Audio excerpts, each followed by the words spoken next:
السلام عليكم ورحمة الله وبركاته.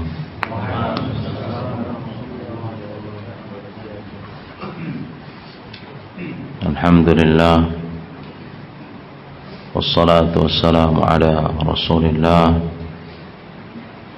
وعلى آله وصحبه ومن والاه،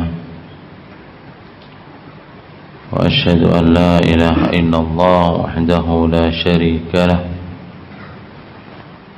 وأشهد أن محمدا عبده ورسوله صلى الله عليه وعلى آله وسلم تسليما كثيرا. أما بعد، معاشر الإخوة رحمني ورحمكم الله،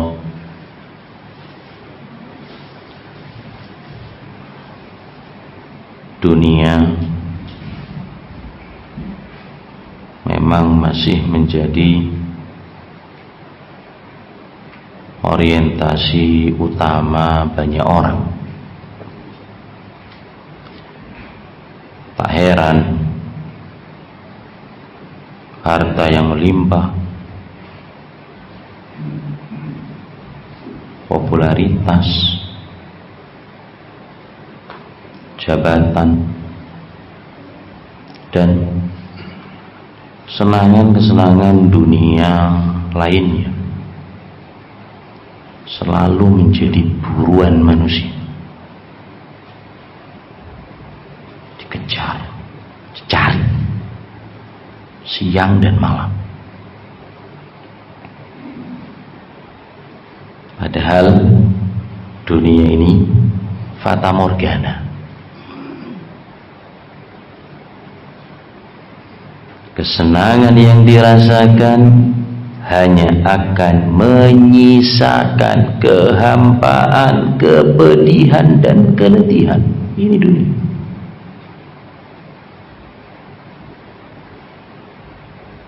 Termasuk orang tua.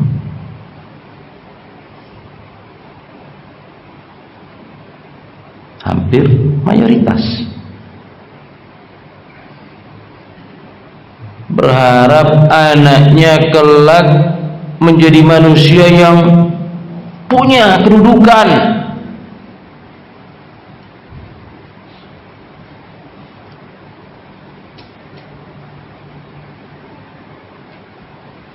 bahkan sejak buah hatinya dalam buayan ibu dari kecil sudah menyimpan sekian macam keinginan dan berbagai macam harapan. Orang tua punya bayang-bayang cita-cita setinggi langit sejak dini. Semoga anakku jadi orang. Nah, terus mau jadi apa? Semoga masa depan darah dagingku lebih baik daripada ayahnya. Semoga anakku menjadi orang yang paling ini. Semoga anakku menjadi orang yang paling itu. Lambungan sejuta semoga dan semoga.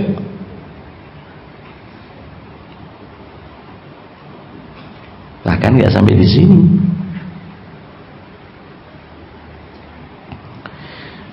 Apa saja yang mendukung tercapainya cita-cita tersebut dia siapkan sejak dini.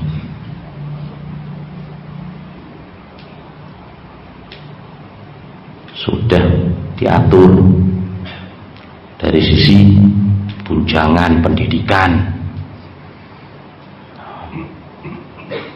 prasarana apa saja yang diperkirakan untuk melicinkan cita-cita tersebut agar supaya bisa nampak dan didapat. Kegiatan prasekolah, ekstrakurikuler diikuti, Tujuannya adalah dunia. Dan orang tua banyak lupa. Mayoritas manusia ini lalai. Ternyata ada kemuliaan hakiki. Tak butuh banyak modal. Di sana ada kemuliaan hakiki ketika anak-anak kita dapat meraihnya, dan Allah SWT abadikan dalam Al-Quran.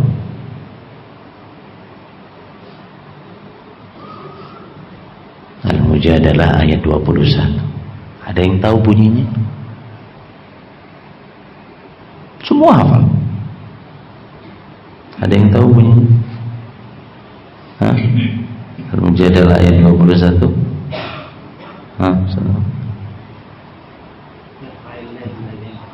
Ini kemuliaan hakiki. Yarfa'illahu alladhina amanu minkum.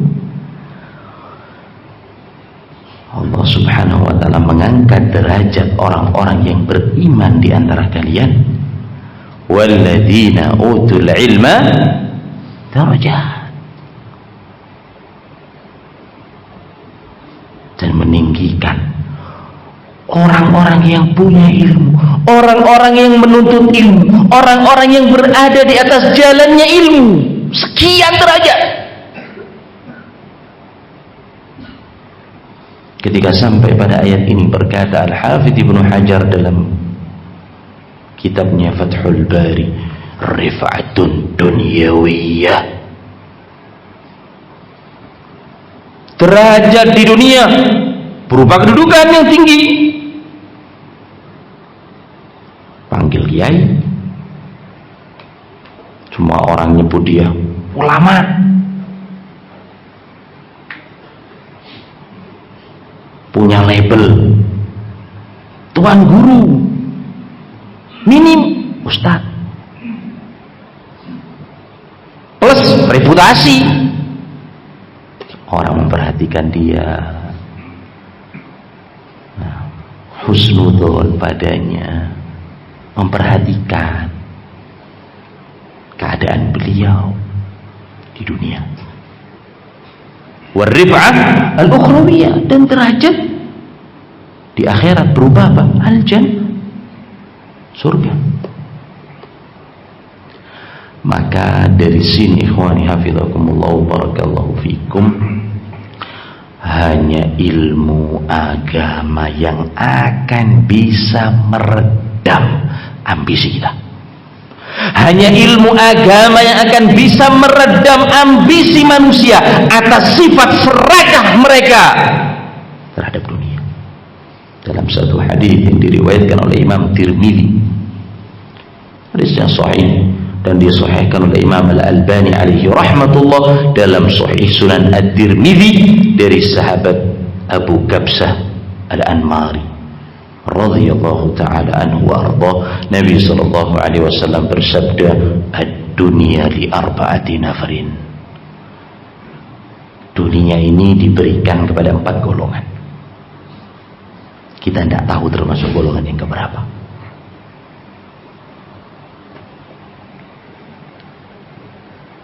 Yang pertama, sabda Nabi sallallahu alaihi wasallam, abdun razaqahullahu malan wa ilma. Hamba yang Allah Subhanahu wa ta'ala anugerahi ilmu dan dikasih rezeki harta.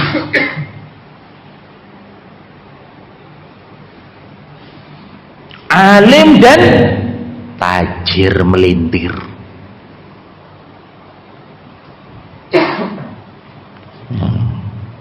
Golongan yang pertama ini, fid dunya hasanah wa fil akhirati hasanah. Dunianya dapat, akhiratnya insyaallah. Nah, punya ilmu dan fulus, fahuwa yattaqi fi malihi rabbah. Dengan harta ini dia bertakwa kepada Allah Subhanahu wa taala. Enggak punya ilmu.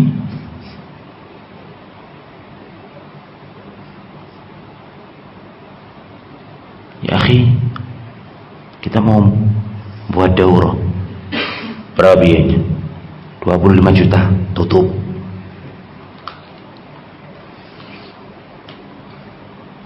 Masjid butuh renovasi, sumbang. Buat madrasah, panti jumpu, panti yatim, pokoknya ringan tangan. Wa yasilu fihi rahimah. Dengan harta ini dia sambung tali silaturahmi. Sepupu dengan sepupu keles, tak tegur sapa, dia datangi satu persatu. Nah, sehingga air kembali kepada muaranya. Dengan harta ini dia kuatkan hubungan kekeluargaan. Ini ibadah memang kadang butuh modal. Banyak ibadahnya memang butuh modal. Wa ya'lam lillahi fihi haqqan, dan dia tahu pada harta yang dia pegang ada hak Allah Subhanahu wa taala. Datang bulan Ramadan, keluarkan zakat, dikedepankan dulu karib kerabat, family.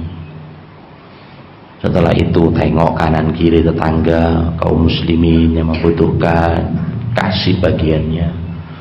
Setelah itu ikhwah, kaum muslimin, kaum mukminin yang lain. Masya Allah, intinya golongan yang pertama di mana saja dia berada, manusia merasakan manfaat dari orang itu, selalu berguna.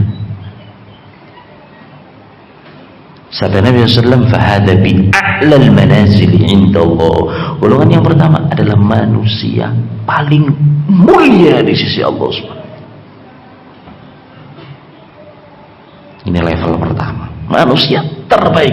Semoga Allah Subhanahu wa taala jadikan kita semua sebagai golongan ini. Yang kedua sekarang, wa 'abdun razaqahullahu 'ilman wa lam yarzuqhu mala. Manusia yang Allah SWT berikan ilmu, semangatnya luar biasa, dapat ilmu, ustaz, syekh, tuan guru, kiai, tapi kere, keran duit, kata orang Jawa. Gak punya apa? Ulus,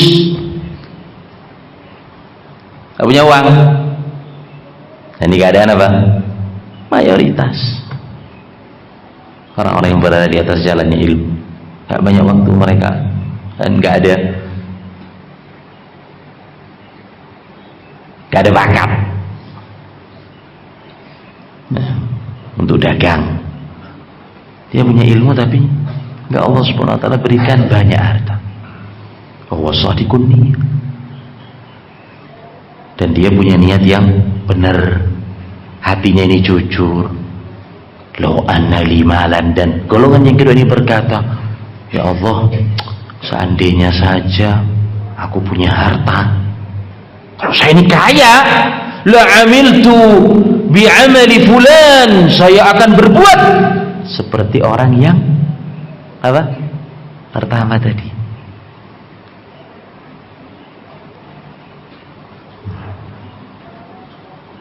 Yang tadi sudah kita sebutkan, bertakwa kepada Allah dengan hartanya, suka nyumbang, suka infak, suka nafkah, mengeluarkan hartanya, dijadikan itu sebagai wakaf kepada Allah Subhanahu wa taala, nyambung silaturahmi dengan apa yang dia pegang di tangan, tambah lagi sedekah sunnah, sedekah yang wajib, zakat tiap tahunnya, plus akan menikahi 4 wanita, masing-masing istri kasih rumah, kasih mobil, tunjangan 10 juta, Shopee 3 juta, GoFood 2 juta, berapa? 13 juta per istri. Segampang, oh namanya hayalan.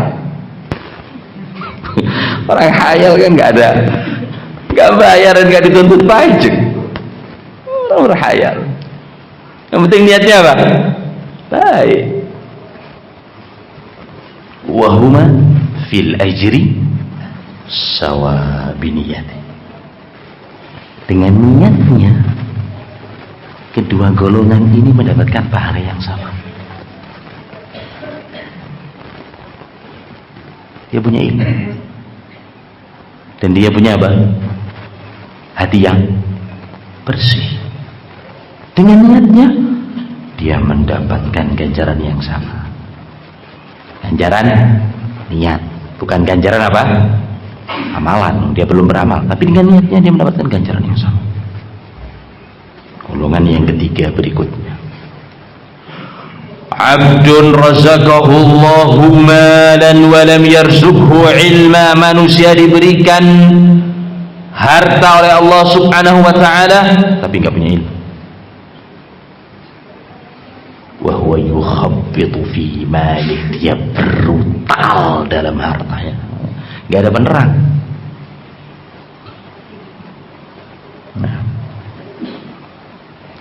Enggak ada balance.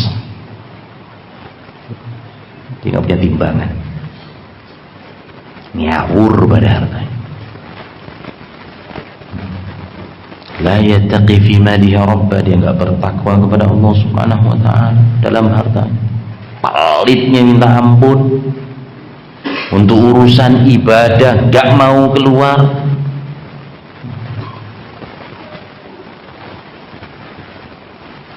Tapi kalau urusan foya-foya, acara pernikahan, datengkan son horak, biaya ratusan juta, nomor satu. Kadang ada manusia ikhwanafidhakumullah royal sama teman-temannya, pelit sama istrinya, pelit sama anak-anaknya, dan tidak bertakwa kepada Allah subhanahu wa ta'ala pada harta ini. Wala yasil fihi rahimah. Dengan harta itu menjadikan dia sombong, gak peduli, gak butuh dengan yang namanya keluarga, karena masih punya. Kalau sudah bangkrut baru ingat. Tidak menyambung tali silaturahmi, merasa dia di atas. Wala ya'lam lillahi fi haqqan. Dan dia tidak tahu kalau dalam harta ini ada hak Allah subhanahu wa ta'ala. Gak mengeluarkan zakat, gak mengeluarkan sedekah. Fahuwa bi akhbathil manazil indallah. Kedudukan yang ketiga ini adalah manusia yang paling hina di sisi Allah subhanahu wa ta'ala.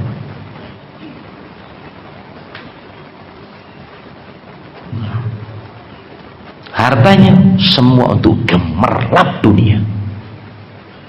Kemudian yang terakhir, yang keempat, abdun lam yarzuqhu malan wala ilma. Kira-kira apa yang keempat ini? Enggak ini, enggak itu. Nah, sudah miskin, jahil, nggak punya ilmu, plus kiri, kalau kata anak mudanya manusia. Bahwa yaqul, dan dia berkata, lau anna li malan la amiltu bi amali fulan. Kalau saya punya harta, saya akan berbuat seperti apa yang dilakukan oleh fulan. Golongan yang keberapa? Golongan yang keberapa? Kalau saya punya harta, ini orang yang nggak punya ilmu, saya akan berbuat seperti perbuatannya orang itu. Orang yang keberapa tadi? Yang ketiga. Punya harta tapi nggak punya ilmu. Golongan yang keempat ini, nggak harta, nggak ilmu, jahil, fakir. Dia berkata, kalau seandainya saya punya dunia, aku akan berbuat seperti perbuatan orang yang ketiga. Brutal dalam dunianya, dihidupkan. Nah, dunia apa? Malam di saat malam, dosa di siang hari. Fahu wa biniyatihi fawil wizri sawa, maka dengan niat ini dia mendapatkan dosa yang sama. Maka dari sini ikhwani hafizakumullah barakallahu fikum, sekedar bekal harta itu enggak cukup. Sekedar punya dunia tidak berarti. Nah, maka perlu sesuatu yang lebih penting daripada itu, yang justru akan bisa menyelamatkan dia dari kerusakan di dalam mengolah harta yang dia miliki, berupa apa? Ilmu syar'i.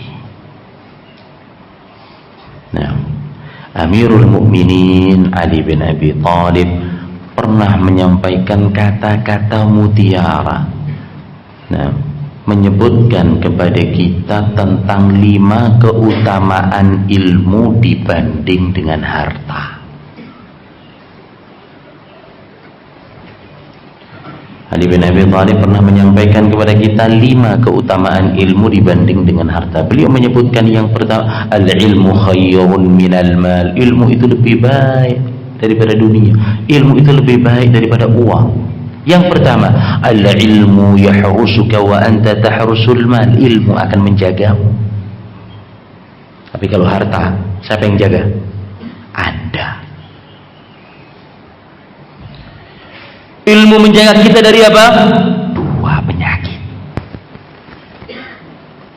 Dan setiap manusia akan diuji dengan 2 penyakit. Apa itu? Syubhat dan syahwat. Syahwat akan menarikmu kepada maksiat. Syahwat akan menarikmu kepada dosa. Syahwat akan menarikmu kepada kegelapan. Syubhat akan menarikmu kepada penyimpangan. Syubhat akan menarikmu kepada kesesatan. Al-ilmu yahrusuka wa anta tahrusul mal. Ilmu jaga kalian. Nah, Anda senantiasa berada di atas petunjuk karena ilmu cahaya. Dalam kegelapan dia punya penerang, gak khawatir jatuh. Harta butuh bodyguard. Keluar dari rumah tak tenang hati. Jangan-jangan rumahnya sudah dijadikan TO, target operasi. Harta yahtaju ila sanadiq wal khazain, butuh berangkas.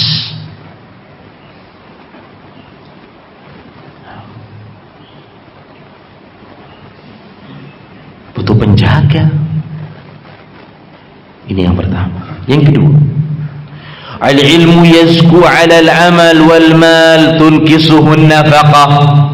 Ilmu itu senantiasa bertambah dan berkembang dengan amalan. Setiap dia beramal tambah ilmunya. Memang tujuannya orang belajar, buahnya adalah ilmu. Nah, kalau cuman ilmu hanya sekedar berbentuk kepingan pengetahuan yang tertumpuk dalam benak manusia tanpa ada konkret nyata dalam kehidupan sehari-hari, ini ilmu yang akan membawa malapetaka, bahaya, bumerang bagi Anda. Karena manfaatnya ilmu adalah amalan. Oleh sebab itu para ulama mereka apa? Menjaga ilmu dengan mereka mengamalkan. Kata Imam Waqi, kunna nasta'in ala talabil hadith bisum wa kunna nasta'in ala hifdhihi bil amali bih. Dulu kita ini mencari hadis dari satu negeri ke negeri yang lain. Kita puasa, jalan sambil menahan lapar dan dahaga, datang maghrib buka bareng-bareng dengan para santri yang lain. Wa kunna nasta'in ala talabihi bil ilm bil amali bih, dan kita meminta pertolongan kepada Allah Subhanahu wa taala mencari ilmu, menambah ilmu dengan senantiasa menjalankan ilmu tersebut. Jadi ilmu yang bermanfaat. Wa amal mal tunkisuhun nafaqah. Adapun harta setiap dipakai, setiap diamalkan, setiap digunakan, harta akan apa? Berkurang. Ilmu tambah kalau harta akan berkurang setiap dimanfaatkan, digunakan. Ada kebutuhan, ya pasti akan defisit. Saldonya akan berkurang. Yang ketiga, wa mahabbatul alimi dinun yudanu bihi. Mencintai alim, mencintai orang yang berilmu adalah agama yang dipegangi. Cinta kepada para ulama ini ibadah. Allah Subhanahu wa taala yang memerintahkan, ya ayyuhalladzina amanu atiiullaha wa atiiur rasula wa ulil amri minkum. Taati Allah, taati Rasul, dan ulul amri. Ulul amri ini tafsirannya ada dua. Yang pertama ulama, yang kedua apa? Umarok. Taat kepada ulama dan taat kepada pemerintah. Ini perintah Allah Subhanahu wa taala. Tapi ketaatan yang sesuai dengan Al-Quran, dengan As-Sunnah. Jangan ketaatan yang mengantarkan Anda kepada apa? Kebid'ahan, kesyirikan, kekufuran.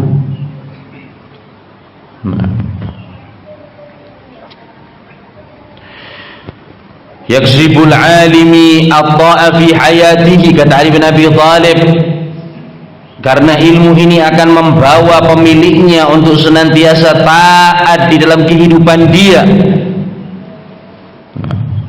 Gak ada disebutkan mencintai orang kaya, mencintai harta adalah sesuatu yang dipegangi dalam agama kita, gak ada.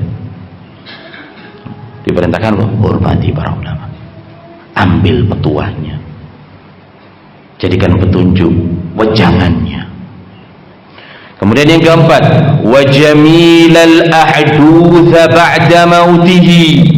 Ilmu akan meninggalkan nama yang harum setelah wafatnya. Bayangkan Syekhul Islam Ibnu Taimiyah sudah wafat 700 tahun yang lalu, setiap disebutkan nama beliau zikrun jamil, selalu harum, selalu wangi.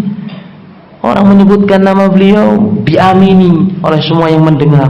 Rahimahullah, semoga Allah SWT merahmati dia. 700 tahun sampai sekarang. Begitu pula ulama-ulama yang lain, senantiasa mendapatkan doa. Wasani'atul mali tazulu bizawalihi. Adapun yang punya harta, yang akan hilang dengan hilangnya harta. Ya, Anda sekarang punya uang, dihormati banyak orang. Ketika sudah bangkrut, nggak ditoleh. Sudah apa? Hilang maslahatnya. Akan dilihat oleh manusia. Kemudian yang kelima, mata khazanul amwal wa hum ahya. Pengumpul harta seakan telah mati, kata Ali bin Abi Thalib, padahal sebenarnya dia masih hidup. Karena dekat dengan orang yang punya uang, masalah saksiyah, punya kepentingan pribadi. Setelah kepentingan itu selesai, ya masalah, kirim salam. Wal ulama baqun ma baqiyad dahr. Sementara orang yang berilmu akan tetap hidup sepanjang masa.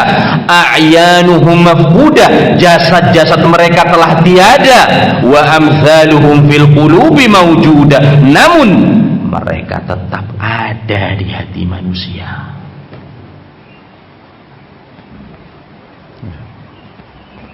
Kisah-kisah mereka dibaca, profil kehidupannya, semangat mereka dijadikan sebagai pelajaran dan menjadi motivasi tersendiri. Ini 5 keutamaan ilmu dibandingkan dengan harta. Oleh sebab itu Al-Imam Al-Hasan Al-Basri rahimahullah, beliau pernah mengatakan, babun minal ilmi, satu bab ilmu agama, yata'allamuhu ar-rajul, yang dipelajari oleh seseorang, khairum minad dunya wa ma fiha, lebih baik daripada dunia dan seisinya. Ini para salafun saleh, ini para pendahulu kita. Nah, mereka tidak bercita-cita anaknya kelak akan menjadi penguasa. Mereka nggak ada harapan anak-anak mereka menjadi milioner, jutawan, karena mereka paham, mereka ngerti kemuliaan dan kebaikan yang hakiki. Mereka paham ini, sehingga mereka senantiasa berupaya agar anak-anaknya menjadi orang-orang yang berhias dengan adab yang tinggi, bekal dengan ilmu akhlakul karimah. Bahkan mereka bangga apabila anak-anak tersebut memiliki pemahaman terhadap syariat Allah subhanahu wa ta'ala lebih daripada kebanggaan apapun. Dan mereka menyesal, mereka menjadi hamba yang merugi bila si anak ini terlewatkan dari keutamaan-keutamaan tersebut.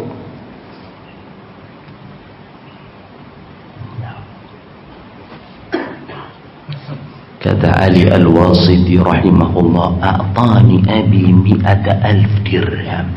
Ayahku memberikan saya 100.000 dirham.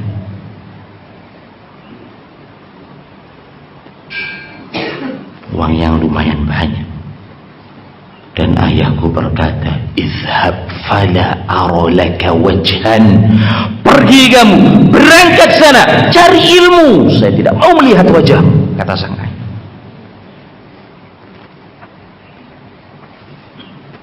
Kasih 100.000 dirham, keluar dari rumah. Jangan sampai kamu menghadap saya, aku nggak mau melihat mukamu sampai engkau mendatangkan kepadaku 100.000 apa? Hadis. Allahu Akbar.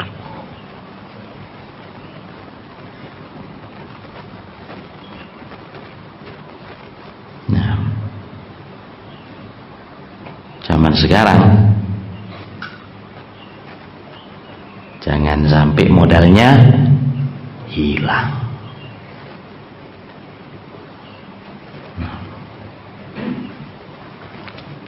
Kasih 100 juta habis, gak akan dikasih lagi sama orang tua. Ini Ali Al-Wasiti rahimahullah, saya kasih anda 100.000 dirham, ganti 100.000 hadis. Berangkat sang anak Ali Al-Wasiti menuntut ilmu sekian tahun dan ketemu sama orang tua. Sekian waktu keluar dari satu negara ke negeri yang lain. Nah, dia pergi jauh menuntut ilmu. Fa'ataituhu bi100,000 hadis. Saya balik, saya ketuk pintu rumah dan saya berikan kepada beliau hafalanku 100.000 hadis. Allahu Akbar. Bahkan disebutkan oleh Yahya bin Ja'far, ijtama'a 'indahu qadar 30,000 rajul.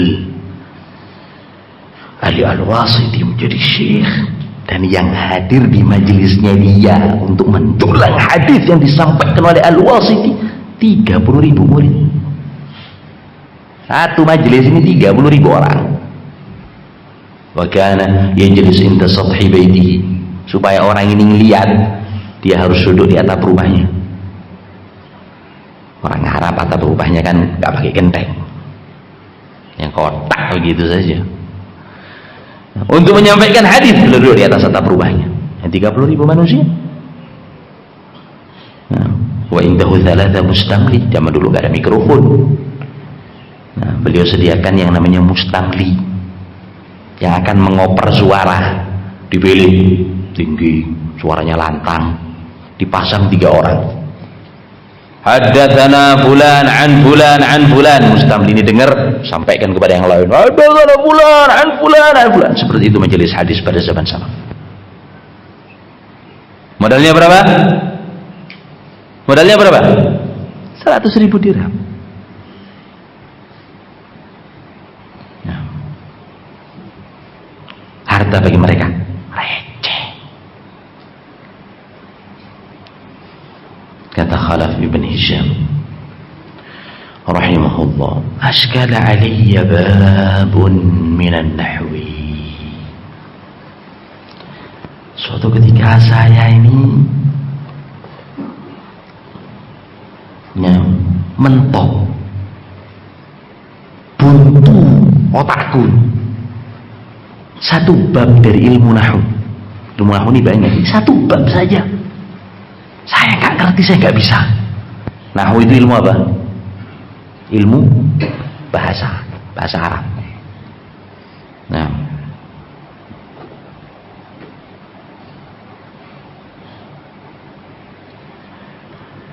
فأنفقت 80,000 dirham hatta hadaktuh. Satu bab nahwu saya infakkan hartaku 80.000 dirham sampai saya memahami ilmu tersebut. Satu bab saja. Nahwu banyak bab. Satu bab ini saya keluarkan hartaku, keluar dari rumah sampai harta tersebut habis dan saya mendapatkan ilmunya. 80.000 dirham, pecahan uang perak.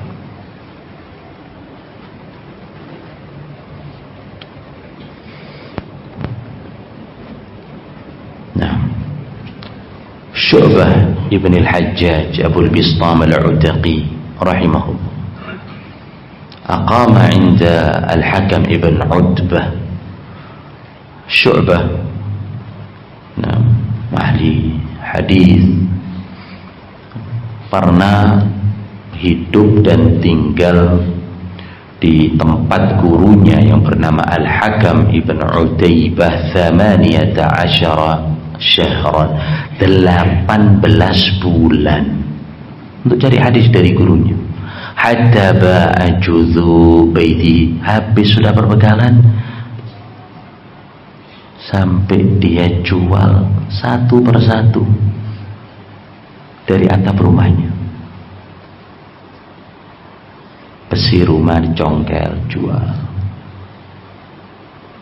Nah, mungkin kalau kita gentengnya copot. Terus gimana rumahnya? Ya Allah wa'alam. Gak ada yang mereka pakai. Atap rumahnya congkel, dijual. Dapat uang, lanjut berjalan menjadi hadis. Sampai beliau mendapatkan gelar Amirul Mukminin fil hadis, pemimpin kaum mukminin dalam perkara hadis, wa awwalu man fattashal hadis bil Iraq, dan orang yang pertama kali memilih hadis di negeri Irak. Syu'bah ibn al-Hajjaj Abu al-Bistam al-Utaqi sampai jual atap rumahnya. Nah, berkata pula Abu Hatim Ar-Razi rahimahullah, baqitu bil Basrah, saya pernah masuk ke Basrah di Irak tahun 214 Hijri. 8 ashhur, saya berada di sana 8 bulan. Wa fi nafsi sana, padahal niatku tinggal di negeri tersebut 1 tahun minim. Bisa-bisanya 8 bulan. Takhallafat nafaqati, sudah habis perbekalan hidupku. Hatta bi'tu thiyabi syai'an ba'da syai', sampai saya ini jual pakaian-pakaianku sehelai demi sehelai. Ada ini kira-kira sudah hilang zamannya. Kalau sekarang untuk ilmu sampai pakaian dijual satu persatu. Dapat uang makan, cari hadis.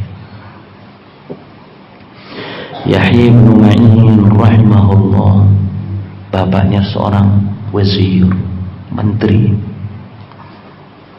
kaya raya, pejabat teras dekat dengan raja.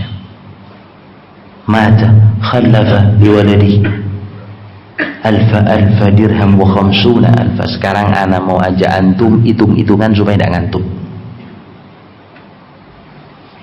tapi jangan pakai kalkulator. Sang ayah meninggal menyisakan warisan yang diambil satu-satunya oleh Ibnu Ma'in. Dia dapat jatah alfa dirham wa khamsuna alfa, 1.050.000 dirham. Konversi zaman sekarang, 1 dirham itu 3 gram uang apa? Perak. Berarti berapa gram perak? 1.050.000 kali 3 berapa? Ayo cepat. Gak apa-apa, pakai kalkulator lah, pasti buka HP-nya, bantu saya. Anak lemah dalam hitung-hitungan. 1.050.000 kali 3 berapa? 3.150.000 gram perak. Berapa harga perak sekarang?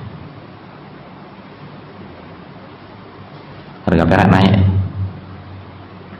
Harga perak ini naik sekarang. Berapa harga perak? Ada yang tahu? 25.000. Nah, 20.000 aja, 20.000 biar mudah ngitungnya. Nah, kasih diskon. Berapa tadi? 3.150.000 gram kali 20.000 berapa? Ayo, ahli hisab. Ayo berapa? 3.150.000 kali 20.000 rupiah berapa?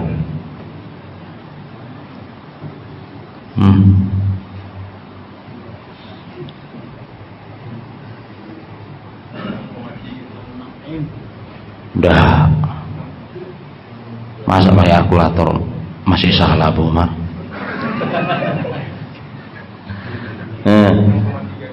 Berapa? Anak rasa lebih. 3.150.000 gram kali 20.000 rupiah. Berapa? Masa 6 M? Berapa? 63 apa? M. Kata rawi, fa'anfaqaha fi talabil hadith hatta ma baqiya an yashtari bihi na'la. Dia gelontorkan semua harta warisan tersebut untuk mencari hadis Nabi SAW, mengumpulkannya, menulisnya, sampai tidak tersisa dari harta-harta itu untuk membeli sandalnya yang putus.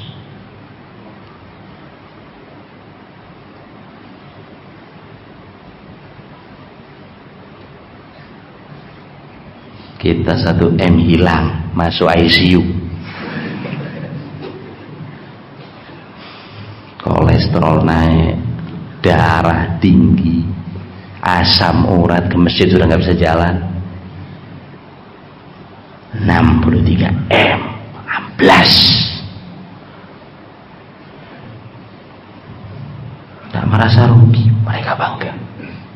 Sampai tidak ada sisa untuk membeli sandalnya yang putus. Dengan pengorbanan ini, kata biyadihi alfa hadis, beliau mampu menulis dengan tangannya sendiri 1 juta hadis Nabi SAW.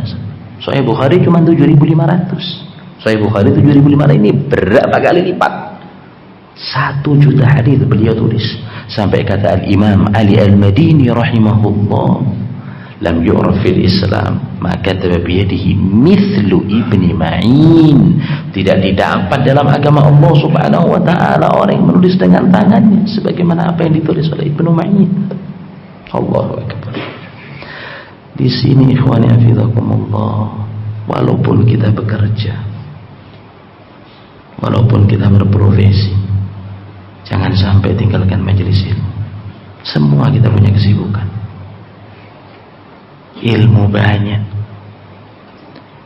Nah, kalau kita tidak memberikan haknya ilmu sesuai dengan waktunya, akan dikasih sisa-sisa daripada ilmu. Wong kalau semua waktu kita berikan kepada ilmu, ilmu nggak memberikan kepada kita kecuali sebagian saja. Nah, kalau waktu-waktu yang kita buang itu untuk ilmu, akan dapat apa?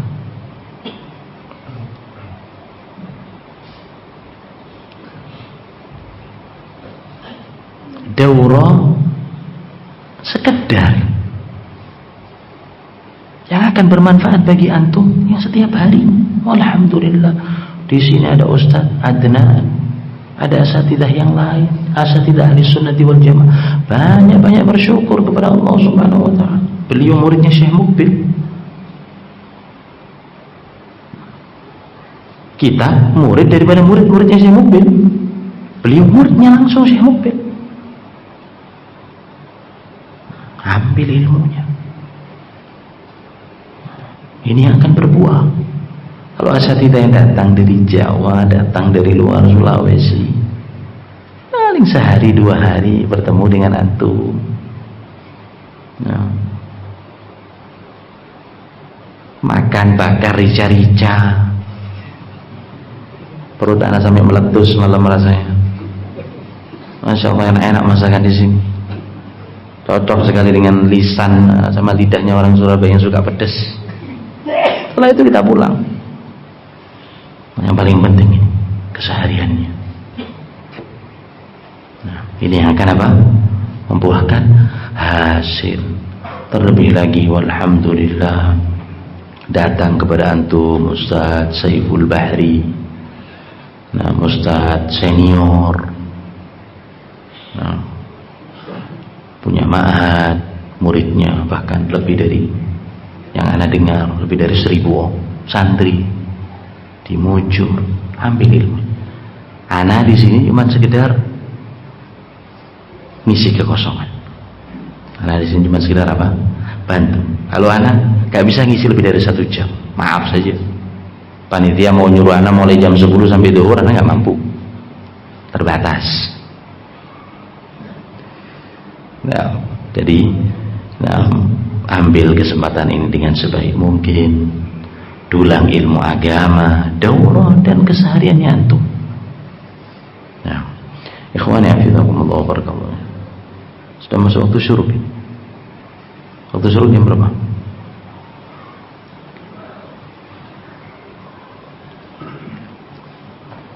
Nah, waktu syuruk jam berapa?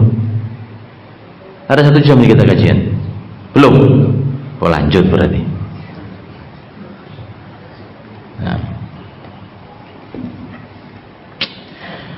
Umar ibn al-Khattab radhiyallahu ta'ala anhu wa ardhah senantiasa membawa putranya Abdullah ibn Umar untuk duduk di majelis Rasulullah SAW bersama orang-orang dewasa di kalangan para sahabat. Ibnu Umar peserta yang mungkin bisa dibilang paling muda, termuda dalam majelis Nabi SAW. Umar bangga anaknya dibawa majelis ilmu. Sekali lagi, para salafun salih rahimahumullah wa ridwanullah alaihim ajmain, pendahulu kita cita-citanya menjadikan anak-anak ini adalah berhias dengan ilmu agama, adab yang tinggi dan akhlak yang terpuji. Nah, dan mereka bangga kalau anaknya memiliki ilmu. Umar ibn al-Khattab senantiasa membawa Abdullah ibn Umar pada majelisnya Nabi SAW, dan Umar pun merasa senang, bangga dengan putranya kalau dia sampai bisa memiliki ilmu. Peristiwa ini dikisahkan sendiri oleh yang punya cerita. Abdullah bin Umar berkata, kunna inda Rasulullah SAW, dahulu kita bersama dengan Nabi SAW dalam majelisnya beliau.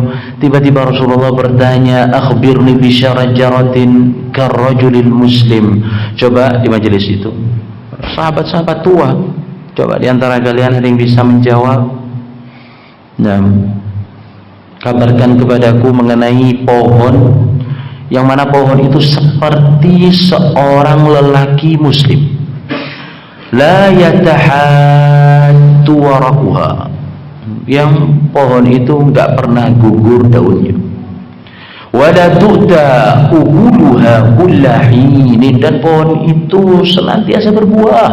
Sudah pohon ini kuat, daunnya enggak jatuh, enggak gugur, selalu bersemi, buahnya banyak, buahnya dikonsumsi, buahnya manis, buahnya lezat. Coba, apa pohon tersebut? Kata Ibnu Umar, fawaqa'a fi nafsi annaha nakhla, terbetik, terlintas di benakku, ini pasti apa? Pohon apa? Kurma. Pohon kurma. Rantingnya kokoh, batangnya kuat, selalu berbuah. Ya memang daunnya sedikit, jarang jatuh. Nah, maka terlintas dalam benakku ini. Nah, kurma. Wa ra'aitu Abu Bakr wa Umar la yatakallaman. Ada sekali Abu Bakar dan Umar, bapakku ada di situ, kedua-duanya nggak bisa jawab. Nah. Fakarihtu an atakallam, maka saya ini sungkan, saya ini segan, ada senior, tahu diri, saya ini sungkan mau bicara. Falamma lam yaqulu syai'an, ketika semua terdiam, nggak ada yang membalas, nggak ada yang menjawab pertanyaan Nabi SAW, baru Rasulullah SAW menjawab, an-nakhla, kata Nabi, kurma. Nah betul, kata Ibnu Umar. Falamma qumna qultu li Umar, ketika kita semua sudah selesai bermajelis, kita berdiri, kita berjalan, aku berkata kepada Umar, ya abata, wahai ayahku, wallahi laqad kana waqa'a fi nafsi annaha nakhla. Demi Allah, tadi saya mau jawab, sudah terlintas di pikiranku itu adalah kurma. Maka kata Umar, mama naka anta tatakallam, kenapa kamu gak bicara? Kenapa kamu diam? Kenapa gak dijawab? Kata sang anak, lam arakum tatakallamun fakarihtu an aqula syai'an. Umar, ada para ruasa, orang-orang senior, orang-orang sepuh, orang-orang dekat dengan Nabi SAW, gak bisa suaraku keluar dari mulut, gak bisa saya berbicara. Apa kata Umar? La antakuna kultaha ahabba ilayya min kada wa kada. Kalau seandainya kamu jawab, kalau seandainya kamu balas pertanyaan Nabi SAW dengan jawaban itu, dan jawabanmu benar, lebih aku cintai daripada ini dan daripada itu. Nah, ini para ayah yang baik, senang ilmu syar'i kepada anaknya, bukan di muqaddimah tadi yang sudah kita sebutkan, cita-cita setinggi langit tapi untuk tujuan yang sangat rendah.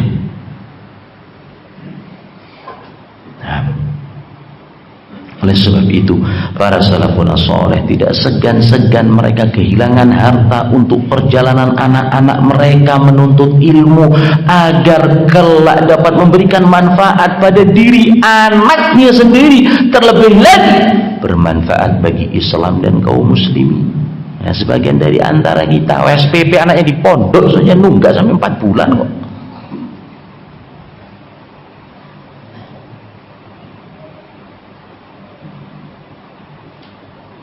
Tanggal muda masuk ke Lipo Plaza. Oh, kok tahu saya semalam lewat keluar dari bandara.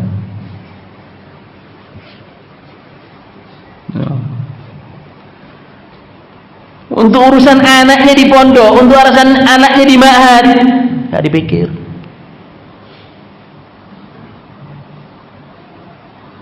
Mungkin bagi mereka pondok-pondok salafiyin ini SPP datang dari langit begitu saja.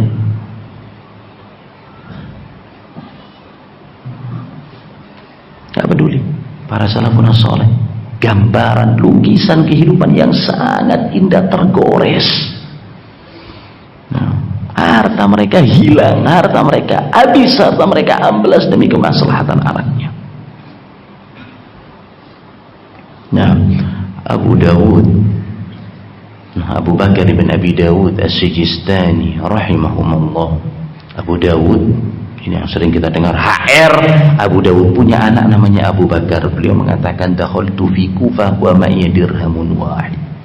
Aku masuk ke Kufah, harta aku tinggal 1 dirham. 1 dirham tadi berapa? gram perak 3 gram, Masya Allah. Berarti berapa? Kali 25.000, 75.000 rupiah. Saya masuk Kufah, sisa uangku 75.000. Fastaraitu bihi 30 muddan baqulla. Subhanallah, lewat pasar saya mendapati baqulla. Baqulla ini full bil lahjal iraqi, bahasa Irak. Nah, ejaan orang Irak. Nah, artinya adalah full, kacang merah. Nah, 1 dirham saya melihat murah. Ada lapak gitu menjual kacang panjang, kacang merah. Nah, sepertinya promo, ada diskon. 1 dirham, pakailah. Nah, dia dapat 30 mud, 30 cakupan. Ya kurang lebih sekitar 18 sampai 20 kilo. Dibelikan semua. Nah, apa tadi? Kacang merah. Makan orang Arab biasanya mereka, nah, nggak bisa langsung dimakan. Nah, dimasak dengan air. Setelah itu kacang tersebut kalau sudah mulai melunak dimakan dengan roti. Nah, tapi dia nggak punya kecuali ini. Fa'akulu minha. Maka setiap hari saya makan kacang panjang. Wa aktub an Abi Sa'id al-Asaj. Pada saat itu di Kufah saya menulis, saya berguru, saya mendulang ilmu, saya menggais ilmu syar'i dari guruku yang bernama Abu Sa'id al-Asaj, seorang ahli hadis senior pada zamannya di kota tersebut. Tiap hari makan apa? Kacang merah untuk nyambung urip. Nyambung apa? Hidup. Yang penting ada sesuatu yang bisa untuk dimakan dan menjadi hadis Nabi SAW. Falamma intahayna minhu, ketika selesai, sudah habis kacang merahku 18 kilo, habis tiap hari makan, selesai kacang-kacang tersebut. Wa aktub anhu 30,000 hadis. Modal 18 kilo kacang merah membuat saya mampu untuk menulis hadis dari hafalannya guruku, menulis hadis dari ilmunya Abu Sa'id al-Asaj sebanyak 30.000 hadis. 30.000 hadis. Ini para salafun salih. Ibnu Aqil al-Hanbali rahimahullah kana yufaddil an ya'kula al-ka'ak min al-khubz an-nashif. Beliau lebih mengedepankan, lebih suka makan ka'ak, kue kering, daripada khubuz. Khubuz itu roti yang agak kering. Kenapa kok lebih senang dengan ka'ak? Nah, mungkin ka'ak ini seperti nastar, li ajli ma bainahuma min tafawudil mudh. Karena makan ka'ak, makan ibaratnya nastar atau kue kacang lah, itu lebih cepat pada gigitan daripada makan khubuz. Ibaratnya kita makan kue kering lebih cepat karena mudah dikunyah, nah, daripada mungkin makan apa? Nah, mungkin daripada makan ikan harus diolah dan lain sebagainya. Sampai seperti itu mereka memperhatikan waktu. Urusan makanan mana yang paling cepat dikonsumsi dan dikunyah, gak ada waktu luang. Wabihadihil fadil, dengan keutamaan ini, selektif pada urusan waktu, beliau sampai bisa menulis satu kitabnya. Maksudnya judulnya satu yang bernama Al-Funun, sekian bidang, fi 800 mujallad, 800 jilid. Kitab Al-Funun 800 jilid. Di dalamnya terdapat ilmu fikih, ilmu tafsir, ilmu hadis, wa ulumul ala, ilmu-ilmu pondasi seperti mustalah, usul fikih, kaidah fikhiyah, ilmu bahasa, ilmu syair, ilmu nahwu, ilmu sharaf, tafsir.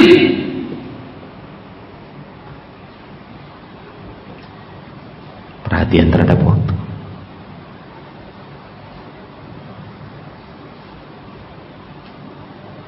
Kalau kita lihat dulu siapa yang ceramah.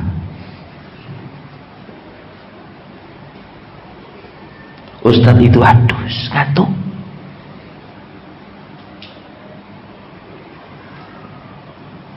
Nggak masuk. Ustadz itu dulu pernah punya masalah dengan saya. Kenapa? Anakku dikeluarkan dari pondoknya. Ya, apa mau dapat ilmu? Yang seperti ini, hamba-hamba yang tidak istiqomah tidak akan mendapatkan kemuliaan ilmu. Kata Imam Adz-Dzahabi rahimahullah, lam yu'allaf fil Islam akbar min hadzal mu'allaf. Tidak ada, tidak pernah ada ditulis dalam Islam kitab yang lebih besar daripada kitab ini. Kitab apa tadi judulnya? Al-Funun. Tapi sayang sekali ikhwani fillah, kitab ini hilang. Mungkin gak tersisa kecuali hanya 2 jilid saja. Kitab ini gak ada. Tapi disebutkan oleh para ulama pada zaman mereka. Ikhwani fillah, barakallahu fikum. Penutupnya, bila ilmu sudah dimiliki oleh seseorang, kemuliaan, kehormatan akan datang tanpa diundang. Kalau sudah punya ilmu, saya butuh semangat, butuh motivasi, butuh capek, meluangkan waktu. Kalau ilmu sudah didapat, ilmu sudah diraih, kemuliaan akan tiba tanpa dicari-cari. Tidak memandang apakah dia keturunan bangsawan, hidungnya mancung atau pesek. Tidak memandang apakah dia seorang budak, tidak memandang dia rupawan ataupun jelek, kulitnya glowing, glossy atau kulitnya hitam. Tapi dengan syarat, tujuan dia adalah akhirat, di dalam mencari ilmu. Nah, akhirat menjadi apa? Tujuan utama. Maka dunia Allah SWT datangkan kepada dia, segala urusannya akan dipermudah. Nah, tapi kalau dunia cita-citanya menjadikan ilmu sebagai pansos, panjat sosial, sebagai tangga untuk mendapatkan kehormatan, punya pengikut yang banyak, maka kehinaan semata-mata akan dia dapat. Manusia akan lari dari dia. Karena kenapa? Niatnya sudah tidak beres, niatnya sudah tidak benar.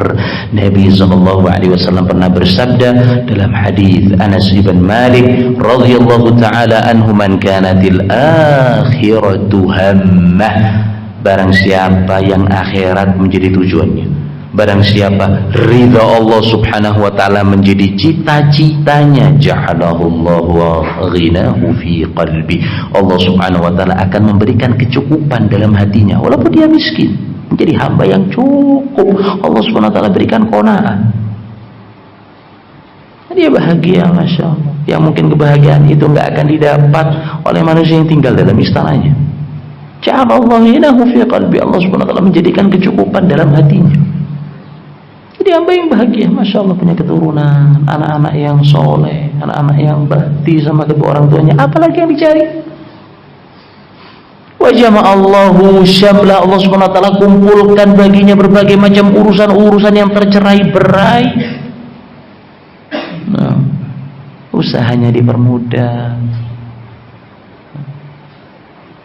Datang ujian, Allah subhanahu wa ta'ala berikan kelonggaran, keringanan. Ada musibah, dia sabar. Akhirat tujuannya. wa atadhu dunya wa hiya raghimah, harta ini datang, dunia ini mengejar, dan dia nggak ada ambisi yang begitu. Artinya apa? Harta hanya di tangan, bukan di hati. Malah dikejar. Hamba-hamba yang seperti ini kita lihat banyak, kawan. Kalau kita ngejar dunia, dia malah dikejar-kejar. Dia malah dikejar. Invest sedikit, masya Allah hasilnya 200-300%. Naruh apa saja berhasil. Dikejar-kejar oleh dunia. Dan dia nggak begitu. Kenapa? Tujuannya akhirat. Nabi SAW kemudian bersabda, wa man kanat di dunia hamma, tapi kalau cita-citanya hanya dunia, hambanya dunia, budaknya dunia, ja'alahullahu faqrahu baina ainai. Suhul aja, suhul demi suhul, kerja.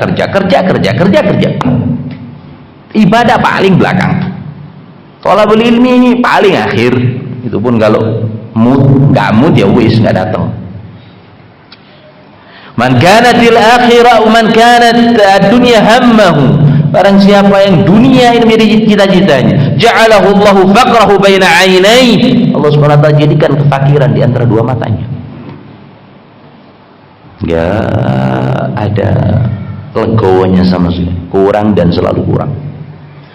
Ini menjadi hamba yang fakir walaupun dia punya, hamba yang fakir walaupun dia punya, enggak ada puasnya. Wa farraqallahu alaihi syamla, Allah Subhanahu wa taala cerai-beraikan urusan dia. Nah, kehidupannya berantakan, anaknya mengecewakan sampai berlinang air mata. Walam ya'tihi minad dunya illa ma qudira lah, dan tidak datang kepada dia dunia kecuali yang ditentukan saja. Hanya sekedar itu. Nah, maka sekali lagi ikhwan fillah, jadikan dunia ini sebagai jembatan saja, sebagai perantara, jangan jadikan dunia sebagai terminal terakhir. Nah, terminal terakhir adalah akhirat Allah Subhanahu wa ta'ala. Maka sekali lagi, ilmu akan mendatangkan kepada seseorang kemuliaan hakiki, kehormatan di dunia sebelum kehormatan dan kemuliaan di akhirat terakhir. Ana sebutkan athar seorang Atha ibn Abi Rabah, seorang tabi'in. Atha ibn Abi Rabah rahimahullah, seorang yang berkulit hitam, adun aswad, kulitnya hitam, ya, qabihul wajh, wajahnya jelek, nggak ganteng blas, wajahnya jelek, berkulit hitam. Tapi beliau didatangi oleh Khalifah Sulaiman ibn Abdul Malik ibn Marwan, yang pada saat itu wilayah Islam sudah sampai Eropa. Dia pegang pembendaharaan kaum muslimin. Atha ibn Abi Rabah, kulit hitam, rupa jelek, orang miskin tapi alim ulama, didatangi oleh Sulaiman ibn Abdul Malik, dan dia membawa dua putranya. Berarti dua putranya ini siapa? Pangeran, anak raja. Nah, dibawa dua putranya. Nah, mereka duduk di hadapan Atha ibn Abi Rabah. Nah, wahai Atha, ajari kepada kedua anakku ilmu al-manasik, ilmu manasik haji dan umroh, karena Atha sampai mendapatkan a'lamun nas bil manasik, orang yang paling alim dalam perkara manasik haji, manasik umroh. Ajarkan kepada anakku ilmu manasik. Ya, Atha memalingkan wajahnya kayak nggak digubris, ini raja kayak bukan raja, berpaling Atha dari wajah dan mengajarkan kepada kedua anaknya. Lihat pemandangan seperti itu, Khalifah berkata kepada dua putranya tadi, ya auladi la taksala fi talabil ilmi, wahai kedua anakku, jangan kalian pudar semangat Wahai kedua putraku, bangkitlah, jangan lalai, jangan menjadi pemalas untuk mencari ilmu. Fi talabil ilmi fa innani wallah, aku demi Allah ma ansa abadan, tidak akan lupa selama-lamanya. Zallana baina yaday al-abdul aswad, ingat, aku tidak akan lupa selama-lamanya kehinaan kita di hadapan budak hitam ini. Maksudnya siapa? Maksudnya siapa? Atha ibn Abi Rabah. Kita hina di hadapan apa? Orang yang punya ilmu ini, sampai didatangi oleh raja. Dan ini janji Allah Subhanahu wa ta'ala. Dengan ilmu, kemuliaan akan datang kepada seorang hamba, tapi dengan syarat itu tadi, tujuannya benar. Ini yang mungkin bisa kita sampaikan pada kajian singkat di subuh hari ini. Wassallallahu ala nabiyyina Muhammad wa ala alihi wa sahbihi wasallam. Subhana rabbika rabbil izzati amma yasifun, wassalamun ala al mursalin, walhamdulillahi rabbil alamin.